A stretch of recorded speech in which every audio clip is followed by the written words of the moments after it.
by all parties. Today, we're here to provide that update. Final agreements have now been signed between the City of Calgary, the Government of Alberta, Calgary Sports and Entertainment Corporation, and Calgary Stampede. This project is moving forward. At this critical moment, when we are seeing explosive population growth and increasing private sector investment and interest in our city, the confirmation that the Event Centre project is proceeding to design and construction phases will generate strong investor confidence in our culture and entertainment district. This project will create better public gathering spaces, improved transportation networks, a downtown community rink, and an arena to drive events that spur hosting and tourism opportunities, along with creation of jobs in construction, retail, and entertainment sectors. When the City of Calgary made the bold move in 2007 to bring East Village and the Rivers District back to life, we put $400 million toward infrastructure investments over time to ensure that private sector partners would see an opportunity to partner in this important revitalization project. Since then, we have attracted nearly $3 billion of planned development to date. Today's announcement will further build market confidence as we continue to complete the vision of the Rivers District, and we're fortunate that our placemaking experts at the Calgary Municipal Land Corporation will be participating to ensure that the public experience in the culture and entertainment district is one that is both welcoming and inclusive for all Calgarians and visitors. It's important for a city like ours to invest in itself in two ways. First, as a local government, we must focus on the well-being of Calgarians and invest in priorities like strong, affordable housing initiatives and public transit networks. We have demonstrated our commitment to Calgarians' quality of life through housing and transit implementation plans that are backed by approved funding. Second, we must facilitate economic growth that drives private sector investment as well as job creation. Today's announcement achieves that goal, and it furthers our ability to develop healthy and sustainable revenue streams that allow us to then serve the public now and well into the future. It's now my pleasure to introduce our partner in ensuring that Calgarians whom we serve together are benefiting from government investments.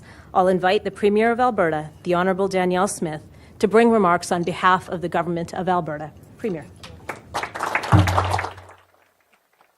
Thanks so much for the introduction, Mayor Gondek, and I'm pleased to be joined here today with Devin Dreeshen, our Minister of Transportation and Economic Corridors, who I said this is really more of a transportation project for us, and he'll explain a little bit more about the lion's share of the provincial commitment. Also, Rick McIver, Minister of Municipal Affairs, who just did a tremendous job helping to bring the parties back to the table and getting, I think, an agreement that's going to be amazing for Calgary, as well as we have our Minister of Tourism and Sport here, Joseph Scow, as well as Minister of Arts, Culture and Status of Women, Tanya Furr, and a few of our Calgary area MLAs. We've got Miles McDougall, Eric Bouchard, we have Peter Singh, and I'm not sure if I'm missing anyone, but I'm delighted to see also other councillors here, Terry Wong, Andre Chabot, and of course Sonia Sharp, who's also done just an amazing job on bringing this to the finish line.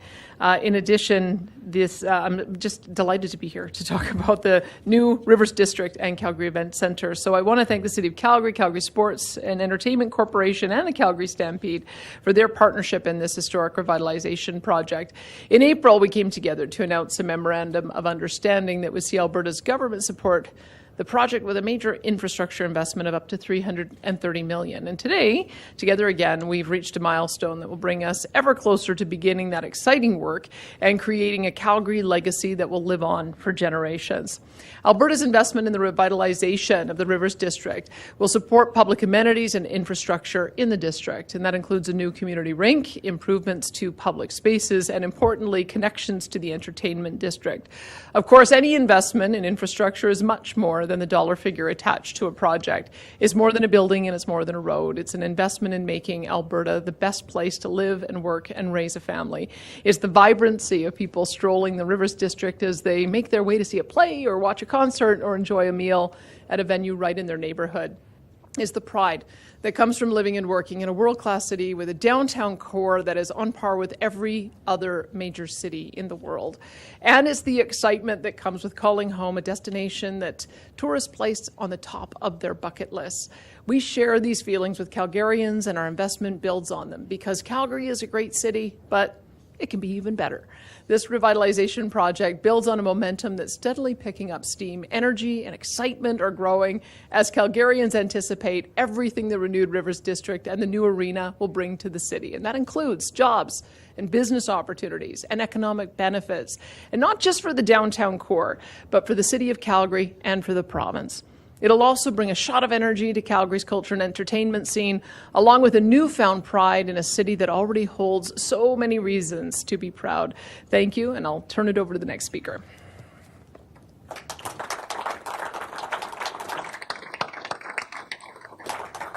Well, thank you so much, Premier and Mayor Gondek and elected officials and my good friend Mike Ellis, our Public Safety Minister here in the province. It's my pleasure to be here in downtown Calgary for this exciting announcement. As Premier Smith mentioned, Alberta's government is pleased to play a role in helping to revitalize the downtown Calgary area with this important construction project. And today I am pleased to share that the grant agreement between Alberta's government and the City of Calgary has been signed and executed. Now, Alberta's provincial government will fund $330 million to support infrastructure improvements that are vital to the development of the new Calgary Rivers District and Event Centre. And as was the case in Edmonton with the Ice District, no provincial tax dollars will go towards the building of a new arena. Instead, up to $300 million will be used to support land purchases, a C-train connection, road and bridge construction surrounding the event centre, as well as the demolition of the Saddle Dome. Now, the demolition of the Saddle Dome will be a tough day for Albertans. It's an iconic building. It's seen by visitors flying into Calgary for the first time, and it is a reassuring sight for families flying home to Calgary. And it proudly highlights our Western heritage here in Alberta and has hosted so many memorable events. And for me personally, it was where I watched my first NHL game. And as an Oilers fan, I did stand out in the sea of red, but I'll never forget watching the first Battle of Alberta in person, live for the first time.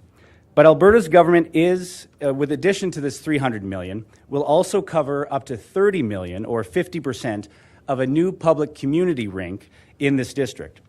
Alberta's government recognized the importance of being a key funding partner to help make this ambitious development possible. So with a total project cost of $1.22 billion, our investment will cover 27% of the total costs. And the City of Calgary will contribute $537 million, and the Calgary Sports and Entertainment Corporation will contribute $356 million. And once complete, the River District is expected to create 1,500 permanent jobs, welcome 8,000 new residents to Calgary, and 3 million annual visitors to the city. And all of this means more economic growth and more jobs here in Alberta.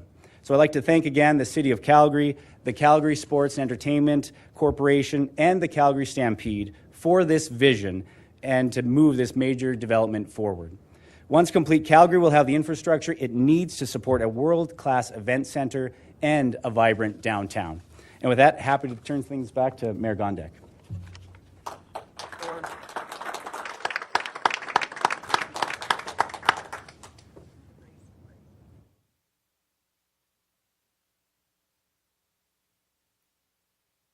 Well, thank you, Premier Smith, Minister Dreeshen, and Mayor Gondek. This is truly an exciting day, and that's been a long time in the making. We're happy to have partners who all share a belief in the incredible potential that the Event Centre block has for Calgary. Each partner has an important role to play in where we are today. Today, we have reached our most significant milestone to date towards realizing that potential. The City of Calgary and our partners for the projects of the Event Centre block have concluded our final agreements. We are fully committed to getting the design and construction underway. To support this project, the City concluded a request for proposal and has appointed CAA Icon as development manager for the project. Dialogue, in partnership with the international firm HOK, will be continuing as prime design consultants for the Event Centre, with Canna Construction teamed with Mortensen, bringing their expertise as construction manager. We have an extremely capable and experienced team to help us deliver this important community infrastructure. The completion of the event center block will bring benefits for all Calgarians and fulfill two big pillars of the downtown strategy. One, encourage more people to live, work, learn downtown.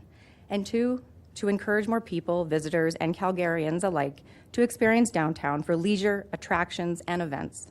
That's what you need for a thriving and vibrant downtown, and the event center is pivotal to this strategy. This isn't just a hockey arena. It's downtown's only community rink and a hub of culture and entertainment that will bring business, art, and people together. It will also bring significant new mobility and street access improvements that will be essential to supporting the new businesses, residents, and visitors that this project will attract. In a time when affordability is top of mind for many Calgarians, this is an important investment in our local economy, our downtown recovery, and our future. It will create over 4,700 full-time jobs during the construction phase, with an additional 1,500 permanent jobs when the project is complete. We also estimate there will be over 8,000 new residents in this district with 4 million square feet of mixed-use development, providing much-needed housing as our population booms. Thank you to Premier Smith, Minister Dreeshen, Minister McIver, and the Government of Alberta for the investment you announced today. I am thrilled that the province shares our commitment to ensuring that the event center block benefits everyone in this city and Alberta, and your contribution will help ensure it will. Realizing the event center block would not have been possible without Calgary Sports and Entertainment Corporation and the Calgary Stampede. Thank you for your continued support and contribution. This growth is monumental. So what's next? The signed agreements give us the green light to begin design and construction. The city will be working with the development manager to finalize details and prepare for a design and permit applications. And we expect that construction will begin in 2024. In the coming months, Calgarians can expect more public activity related to the event center block. And weather permitting, work will begin to upgrade the underground utilities and ensure that the area is ready for construction of the event center block and surrounding amenities. As chair, I previously committed that we would be as transparent as possible throughout this project. The city will continue to share details on calgary.ca, including the signed business agreements, and you can expect to see those posted in the coming weeks. The Event Center Committee will also continue. We will provide continued transparency and oversight as this work progresses. Good governance will be essential to the success of this project. A final thank you, and this is a big thank you, and I try not to get emotional. The City of Calgary's project team and consultants who have worked tirelessly over the last several months to get us to this point. Your speed and efficiency has been nothing short of incredible, and it does not go unnoticed. So thank you.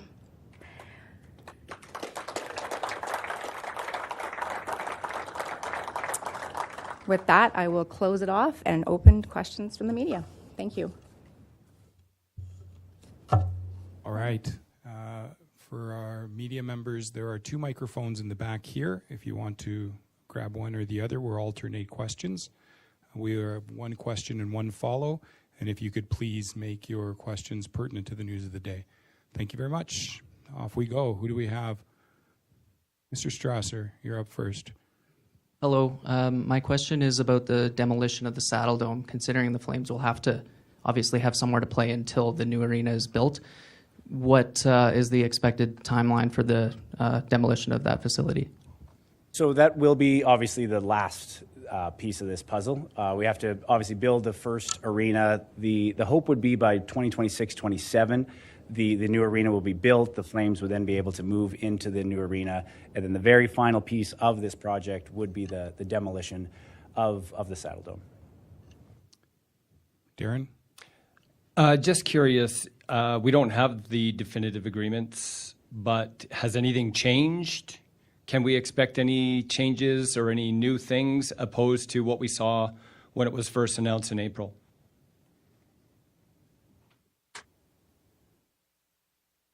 Thanks for the question. The signed agreements, it just really solidifies the commitments made by the principal agreements shared in April. And since April, all parties have been working diligently towards the final agreements. There's been a lot of work with the lawyers from all parties. And that will be, I think that we've been told within probably the next couple weeks that everything, few weeks, we'll say few weeks, couple in my world, few weeks in city world, will be up on the website. But not much has changed. There's you'll be able to see them. Everything's there. And really it was about doing due diligence this last couple of months. Just a quick follow-up. Small detail. Originally, it was announced as $1.2 billion. Now it's $1.22.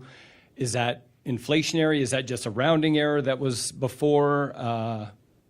Any explanation? I'm not going to say anything was a rounding error because our CFO might get mad at me. But it's the same thing. 1.2 is the total. We've been breaking it out though into what is the 800 and what's the 300. Everyone likes to lump it all together, but I would really implore people to go to the website and look at the breakdown of costs of every single project because every single project has a role to play in the bigger picture. Scott Dipple, CBC. Just a reminder for the media folks, there is another microphone over here. For construction to start in 2024, it's a bigger project than the previous development permit project. So is there going to be a new development permit or will it need to be amended? Just trying to figure out how the construction can start in 2024 given the city's processes. Well, city processes are the best in the country. I'll start with that.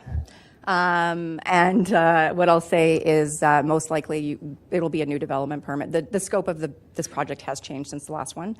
So if there's a new development permit, I don't want people to be like, you never said it was going to be a new development permits to revision. Revisions are totally different. But development permit process will be going under review when the designers are ready. All right, and a question about the city's financing. How will the city be paying for its portion of the project? The $537 million exceeds what's in the Major Projects Reserve Fund. How do you start an $800 million building with either the $380 million in the major projects or the $537 million? How do you start? I'm going to ask GM Thompson to come and just kind of be able to articulate that more technically for you. Thank you.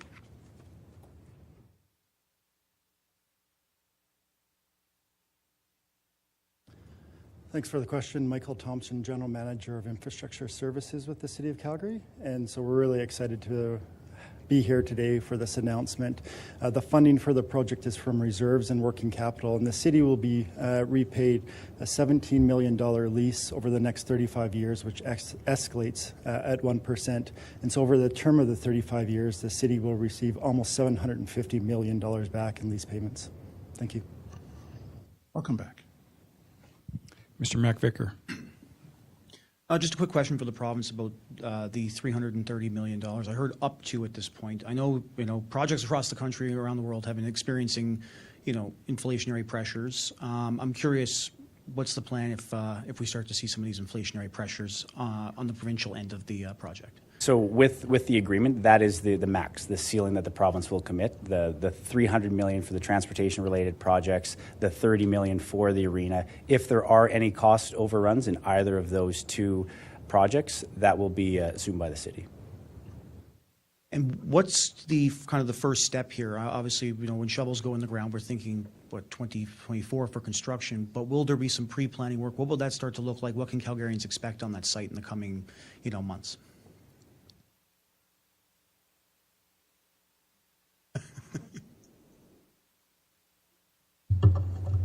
Thanks for the question. So we're really excited to be moving forward today with the project.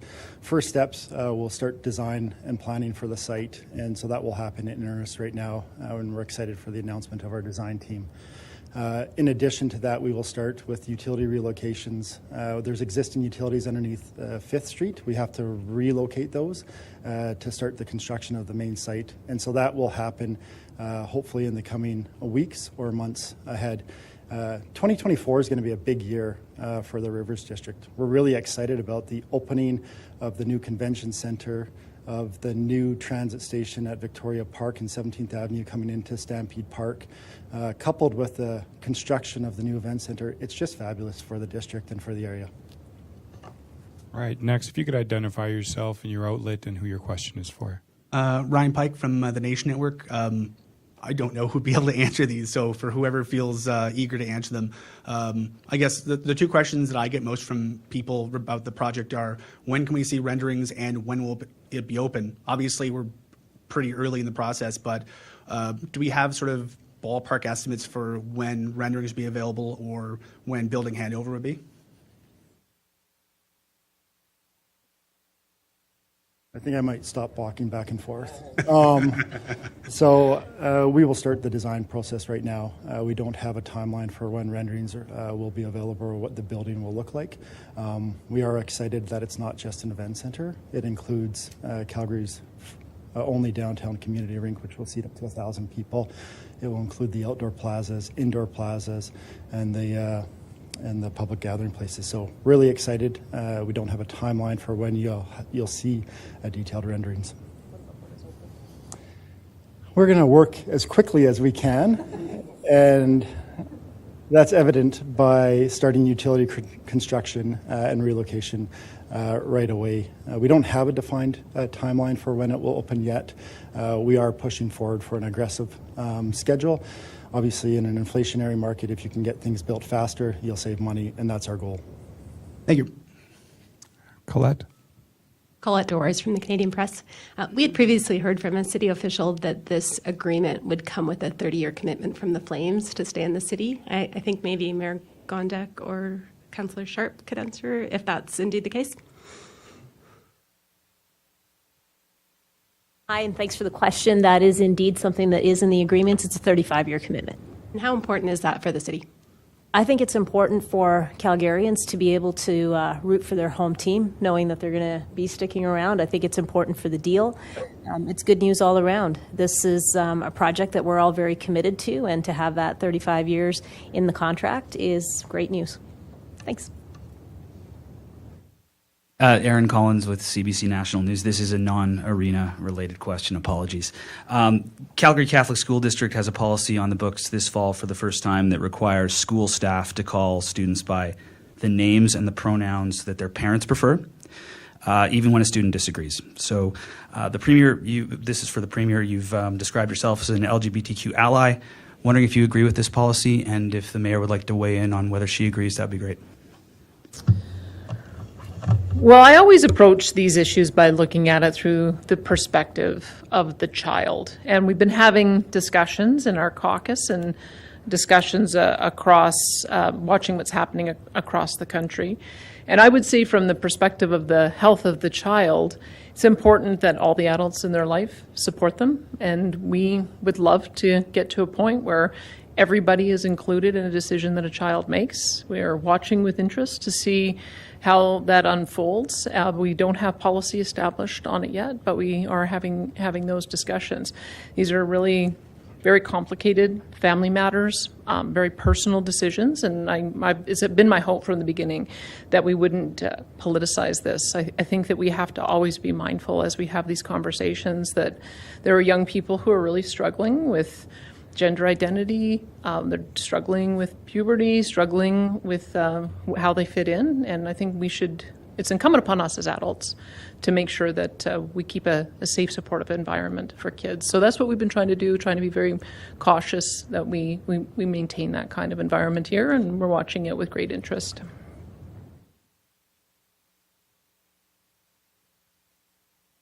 So although I'm not able to make decisions on behalf of students, I'm not part of a school board, I'm a municipally elected official, so I really don't have the ability to weigh in on the policy making, but I am also a human being that has a lot of compassion for other human beings.